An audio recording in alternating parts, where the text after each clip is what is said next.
Browns have used 3 tight ends, so 31 personnel they call it, twice as much as the next closest team. The question is the scheme working? Andrew Berry on that 3 tight end set and possible scheme adjustments from earlier today.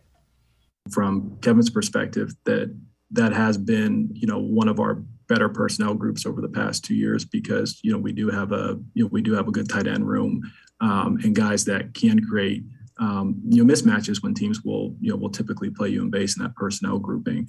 But you're right, it is a balance of all of the, personnel groupings, at your disposal. I think one of the things that at least I feel like I've seen over the past 2 years is, this coaching staff has done a really nice job with schematic adjustments at the pivotal points in the season, whether it's the bye week, the off season, things of those natures, to be honest and self-reflective in terms of what's worked well and what hasn't worked quite as efficiently.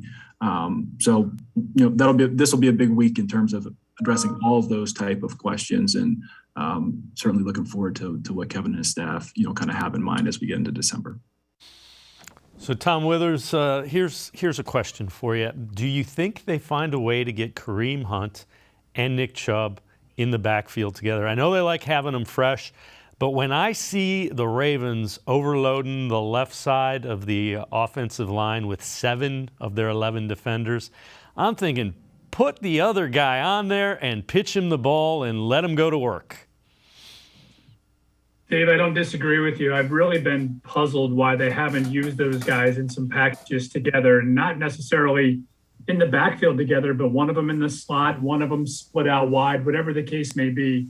When you got 2 dynamic players like that, and Hunt being the more dynamic of the 2 on the field at the same time, and that's a nightmare for defenses. You gotta pick your poison and hope you pick the right or the wrong one, depending on how you look at it.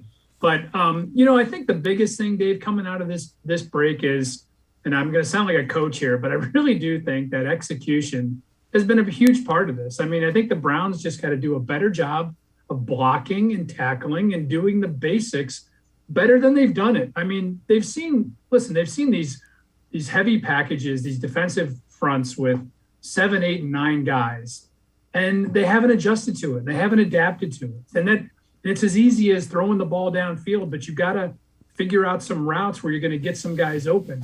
We've talked a lot about this 3 tight end package. You're going to probably be down Harrison Bryant for another week or 2 with a high ankle sprain. So they're going to have to draw something up. But I'll be honest, I think what they've done is good enough if they get better execution. I really think the penalties have been a huge problem. I mean, never mind these pre-snap penalties. Think about all these games we've seen, guys, where, they've had a conversion on a 3rd down that's brought back because of a holding penalty. It's been little things like this. And unfortunately, too, Dave, I'm afraid that this bye week is coming so late in the season that there's not a whole lot of time to make a huge adjustment. It's going to really have to come down to guys being more accountable and just doing their jobs better.